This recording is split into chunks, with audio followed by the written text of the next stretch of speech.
Capítulo 3 nos dice ve más allá del cuerpo y considero que es uno de los más difíciles.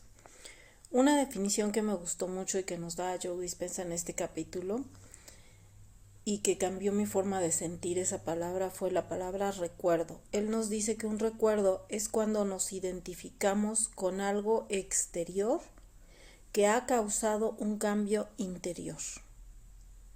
Y quisiera que analices estas frases por un momento y con detenimiento, que contemples el hecho de que todas las emociones y pensamientos que tenemos son como un registro químico de una experiencia.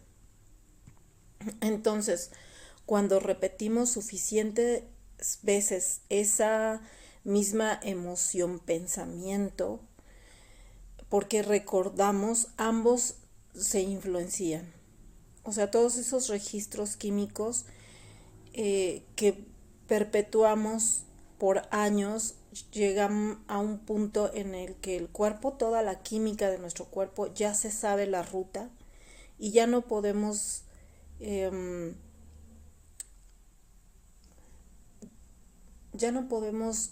tomar la decisión de forma consciente de alguna reacción. Podemos decir que de cierto modo nos incapacita para pensar más allá de lo que estamos sintiendo o pensando. Y esto es muy interesante porque hay que darnos cuenta que ya no podemos pensar o sentir de otra forma. Es decir, nuestro cuerpo toma el control y no nosotros. Nosotros vamos ahí como de copilotos o de pasajeros, pero es nuestra química, o sea, es ese registro automático que se hizo el que nos va controlando. Y dime cuántas veces no piensas con detenimiento en cómo lavarte los dientes, o cuando estás comiendo, o en ponerte los zapatos, o inclusive acciones tan sencillas como pararte, como caminar, tu postura, como todas esas cosas las hacemos en automático sin que nuestra atención y nuestra conciencia esté ahí porque lo hemos memorizado. Y de igual manera, el cómo nos sentimos a cada momento, o sea, nos sentimos como nos hemos programado a sentirnos. Aquí la gran hazaña está en dar ese giro y hacer ese cambio personal, porque para crear un nuevo destino debemos superar el recuerdo de quienes hemos creído ser. El problema está en creer que vivimos la misma experiencia cada día. Es decir, creemos que como comimos en la mañana, podemos comer igual en la tarde y es igual comer en la noche. ¿A cuántos no nos ha pasado que ni siquiera nos acordamos qué comimos ayer o el fin de semana pasado? Cuando cada experiencia es única e irrepetible, para tu cerebro es igual porque ya has dejado que él tome el mando en lugar de tomarlo tú. Y eso es precisamente lo que vamos a hacer y de lo que habla este capítulo de cambiar el cuerpo. Porque cada vez que hacemos algo o caminamos o hablamos de forma predeterminada, no vamos más allá de la experiencia. Tenemos que poder pensar y sentir más allá de lo que sentimos y pensamos en automático, porque si no, entonces todas estas emociones hacen que se haga como un circuito cerrado. De cierta forma se hace un ciclo repetitivo, porque cuando pensamos de cierta forma nos hace sentir de cierto modo, y cuando nos sentimos de ese modo nos hace pensar de cierta manera específica.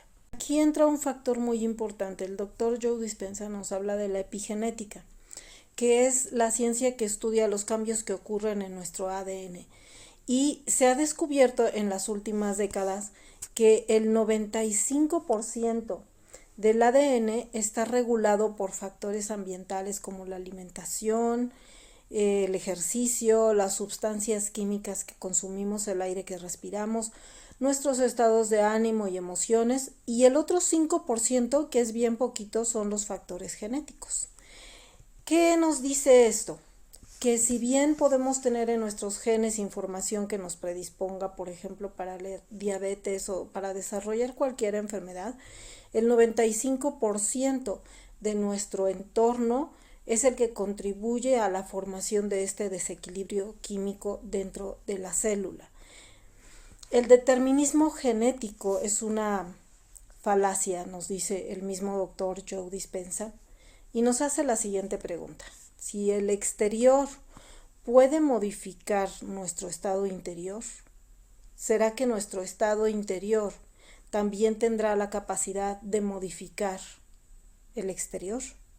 Los ligandos. Que vamos a ver que los ligandos son hormonas, neuropéptidos y neurotransmisores, que son estos mensajeros químicos que envían información a todas nuestras glándulas en nuestro cuerpo y les dan indicaciones. Todas las células tienen receptores que al recibir información del exterior envían órdenes a la célula y le dan instrucciones químicas precisas de la secuencia de cambios biológicos que éstas hacen y que repercuten obviamente en nuestro ADN. Entonces, hasta aquí,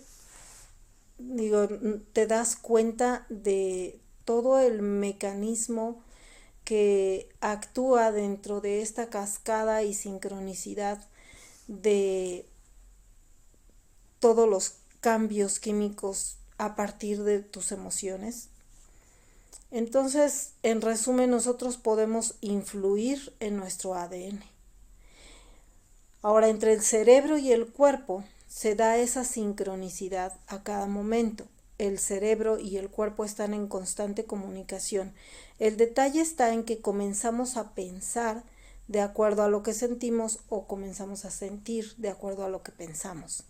Y el sentir se provoca en una cascada de reacciones fisiológicas y químicas en el cuerpo basándose en la respuesta química del cerebro, y este genera pensamientos que coinciden con el modo en que nos sentimos. Es el bucle del que habíamos estado hablando, es ese ciclo que nos hace sentir de acuerdo a lo que estamos pensando y nos hace pensar de acuerdo a lo que estamos sintiendo. Entonces, mente y cuerpo actúan en unidad, y este es un concepto muy importante, porque las neuronas que se conectan juntas se programan juntas como una unidad. Esto se convierte en un estado del ser. O sea, los sentimientos se convierten en nuestra forma de pensar y nuestra forma de pensar se convierte en emoción. Cuando la instalamos durante mucho tiempo, al final de la página 88, el autor nos cuestiona dos cosas muy relevantes. Uno ¿es la mente la que controla nuestro cuerpo o es el cuerpo el que toma el control de nuestra mente? Y segunda, ¿por qué nos cuesta tanto trabajo cambiar? Nos cuesta trabajo cambiar porque cuando hay una fuerte carga emocional en una experiencia, las sustancias químicas liberadas en nuestro cuerpo hacen que las neuronas se activen y se conecten de forma en que concuerden todas juntas. Es decir, pensar, sentir y hacer están conectándose juntos. En el momento en que lo vives, está siendo uno solo. Cuando vivimos cualquier experiencia traumática, no sé si a ustedes les haya pasado, o con una fuerte carga emocional, cuando estamos llorando o sintiendo algo muy intensamente, estamos actuando, sintiendo y pensando en congruencia. En ese mismo momento, esas tres cosas se hacen una sola y eso se convierte en un estado del ser. Es por eso que cuando recordamos una experiencia triste o podemos volver a llorar por lo mismo, aunque ya no esté sucediendo. Ahora, cuando la frecuencia y la carga eléctrica entre un punto receptor en la célula y una señal recibida del exterior concuerdan, la célula se activa, es como una llave que entra y abre la puerta, y así funciona nuestro cerebro. Entonces, ahora que ya sabemos cuál es el mecanismo y cómo funciona esto, ¿qué debemos hacer para desconectar estas neuronas que ya están conectadas de forma permanente? Es decir, como recablear, por decirlo de una manera metafórica. Lo que vamos a hacer es separar esas uniones neuronales. Ahora, el doctor nos explica que en realidad solo el 5% de la mente está consciente durante el día, y el otro 95% del día, nuestra mente subconsciente, es la que lleva el mando. Entonces, llevamos años de almacenar información en nuestro cuerpo y en nuestro cerebro de forma automática, y el cuerpo se ha convertido subconscientemente en la mente.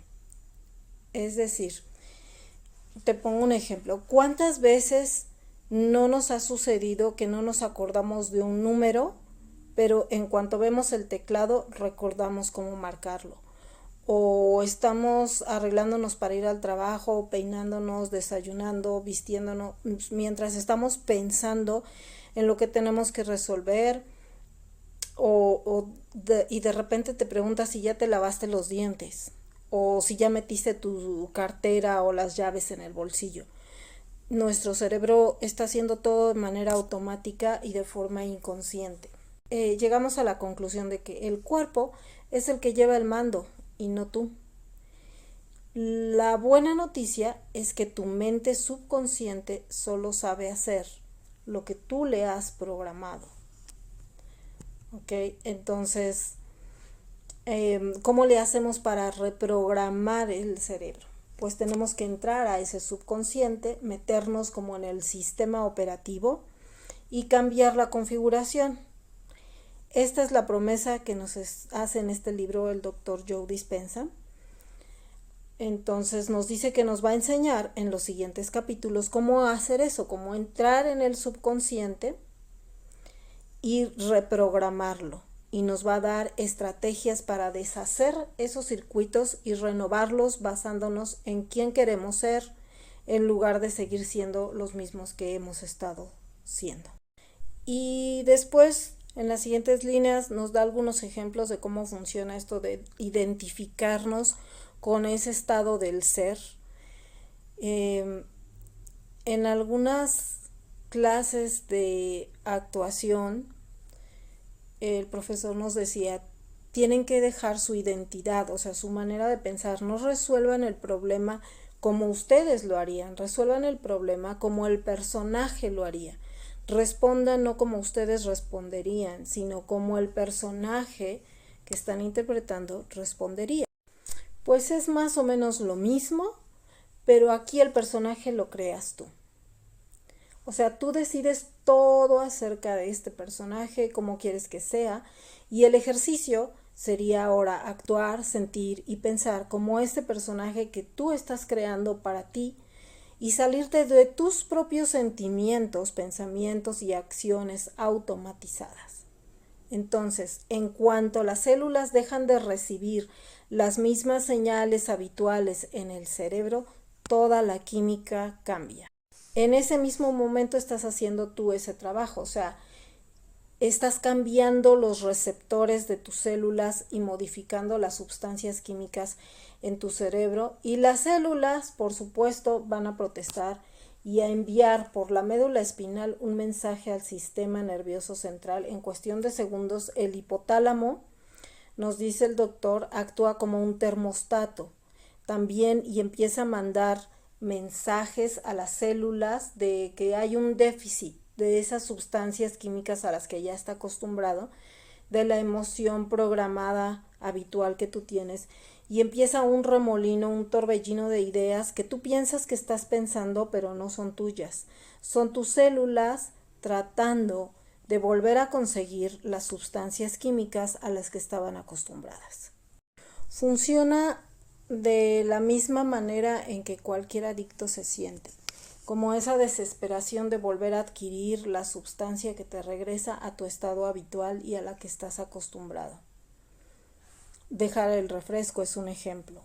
Y para poner fin a la continuidad química de nuestro estado, tenemos que hacer que la mente y el cuerpo trabajen juntos, es decir, como en el ejemplo que poníamos, el sentir, pensar y hacer en sincronía. Nuestras emociones están en ese subconsciente, muchas, y la clave está en observarnos a nosotros mismos, en observar las emociones que tenemos y las que van empatando con nuestros pensamientos. ¿Cómo puede nuestra mente consciente controlar la actitud de nuestro cuerpo y mente subconsciente? Y aquí el autor nos dice que los pensamientos positivos no bastan por sí solos, porque cuando la mente va en contra del cuerpo o de la química de tu cuerpo, es imposible cambiar porque los sentimientos memorizados que ya tenemos nos obligan a repetir este pasado. Y entonces vamos aquí a redefinir la palabra recuerdo, que vamos a decirlo otra vez. Recuerdo es cuando te identificas con algo de tu mundo exterior que ha causado un impacto en tu mundo interior. Darle la vuelta al recuerdo de quién creemos ser, de quién hemos estado creyendo que somos. Y aquí debemos romper con otro paradigma creado por la sociedad, y mucha atención en esto. Los sentimientos y las emociones y los pensamientos no son buenos ni son malos. No hay pensamientos o emociones buenas ni hay emociones malas, solo son parte de la experiencia humana. Vamos a repetirlo. No hay sentimientos buenos ni malos. Y te voy a poner un ejemplo, por ejemplo, el coraje. El coraje no es malo ni bueno si lo usas para salir adelante, para llenarte de ánimo, para lograr tus metas, es bueno. Si ese mismo sentimiento lo ocupas para agredir a alguien de forma violenta o para tomar venganza, podría transformarse en malo. Pero la emoción en sí no es buena ni mala. Simplemente son experiencias. El problema aquí, explica el doctor, es que dejamos de ser como niños, siempre como experimentando estar vivos. ¿Has visto a algún niño que hace una pataleta, una rabieta y está triste y llora a mares, se desgarra la garganta y después al siguiente momento algo lo hace reír y empieza a carcajearse así con una risa de esas bien contagiosas? Pues aquí el autor nos dice, la experiencia humana, la mayoría la vivimos la mayor parte del tiempo conforme a nuestras experiencias pasadas. O sea, toda la historia que nos contamos de quiénes somos, de quién es mi familia, quiénes son mis amigos, dónde crecí, cómo fui de chico, todo eso forma parte de nuestra identidad y nos resistimos a vivir un nuevo futuro desconocido. Nos da cierta seguridad. Y aquí el autor nos habla de la epigenética, otra vez, y de cómo las enfermedades están relacionadas con el estilo de vida que llevamos, el estrés, factores tóxicos del ambiente en el que vivimos, y solo el 5% proceden de trastornos realmente monogenéticos.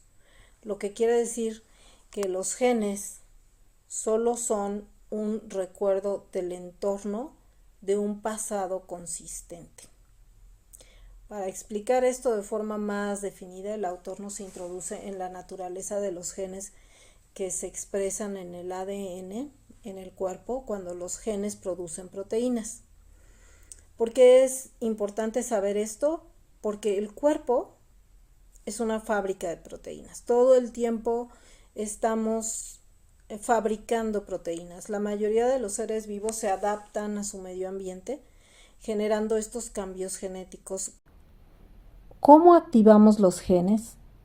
Por medio de señales químicas y a partir de estas ellos crean proteínas.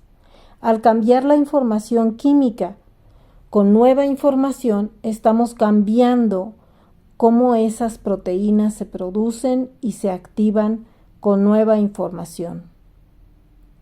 Pero volvamos al mecanismo para aprender cómo activar nuestros genes. Todos hemos escuchado en alguna ocasión la frase plasticidad cerebral. Y si no la has escuchado, la plasticidad cerebral es la capacidad que tiene tu cerebro de cambiar y responder a estímulos, todo aprendizaje, y genera cambios en tus neuronas y nuevas conexiones cerebrales. A los genes les pasa exactamente lo mismo. A unos les cuesta más trabajo activarse que a otros. Las emociones estresantes está demostrado que activan unos genes en concreto que desregularizan las células, es decir, alteran un mecanismo regulador fisiológico natural dentro de la célula. Cuando estas emociones del estrés crean un estado del ser químico y seguimos activando los mismos genes que crean las mismas proteínas de mala calidad, los genes comienzan a desgastarse y a esto le llamamos envejecer. Es decir, las células se empiezan a atrofiar. La buena noticia es que podemos moldear nuestro cuerpo o nuestra química y nuestro cerebro en una nueva expresión o manifestación. Y aquí el doctor Joe Dispenza nos dice que sí podemos cambiar el cerebro con nuestros pensamientos y qué efectos tendría sobre el cuerpo, si es que tiene alguno, mediante el simple proceso de repetir mentalmente una actividad. Podemos obtener grandes beneficios sin mover un dedo. Y aquí viene un experimento que nos describen de un artículo que se publicó en el Journal of Neurophysiology en 1992 y dividieron a los participantes del estudio en 3 grupos. A los sujetos del primer grupo les pidieron que ejercitaran un dedo de la mano izquierda contrayéndolo y relajándolo 1 hora al día, 5 días a la semana durante un mes. A los del segundo grupo les pidieron que repitieran mentalmente el ejercicio durante el mismo espacio de tiempo, pero sin mover físicamente el dedo. Y a los del grupo de control no ejercitaron ni el dedo ni la mente. Y al terminar el estudio, los científicos compararon los resultados de los participantes del primer grupo, los del grupo de control y los del otro grupo, y fueron sometidos a una prueba para averiguar quiénes tenían más fuerza en ese dedo. A los del grupo que realizaron el ejercicio, la musculatura del dedo les aumentó un 30%, comparados con los del grupo de control. Todos sabemos que si un músculo soporta una carga de manera repetida, se fortalece. Lo que los científicos seguramente no se podían imaginar es que los sujetos del segundo grupo que hicieron el ejercicio solo mentalmente, la musculatura de su dedo les aumentó en un 22%. La mente les produjo un efecto físico cuantificable en el cuerpo, es decir, el cuerpo cambia sin necesidad de participar en una experiencia física.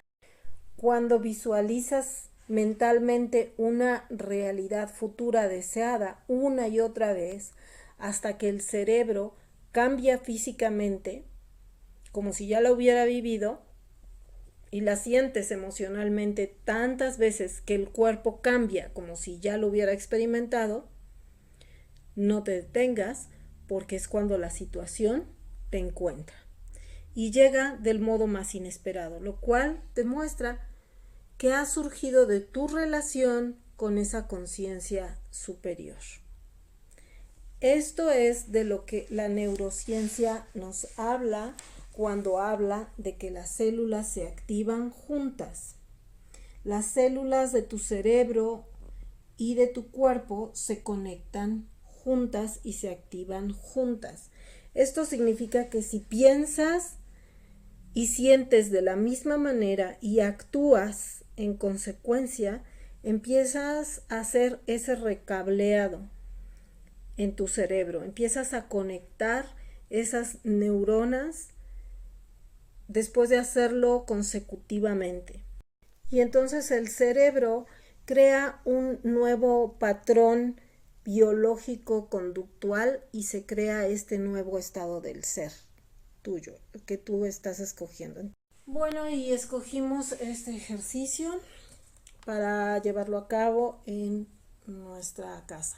Vas a escoger un músculo de tu cuerpo que tú quieras trabajar, con el cual quieras trabajar, y vas a anotar en una libreta la fecha y vas a hacerlo físicamente el ejercicio y vas a anotar el número de repeticiones que aguantaste o el tiempo que aguantaste haciéndolo hasta que ya no puedas más, y después vas a repetirlo pero solo mentalmente por el espacio de un mes, haciéndolo diariamente 10, 15 minutos, 20 si puedes, pero diario y solo mentalmente. Y al cabo de un mes tú vas a notar si ese músculo se fortaleció, vas a volver a hacer este ejercicio físicamente y vas a notar cuántas repeticiones aguantas esta vez o cuánto tiempo puedes aguantar esta vez.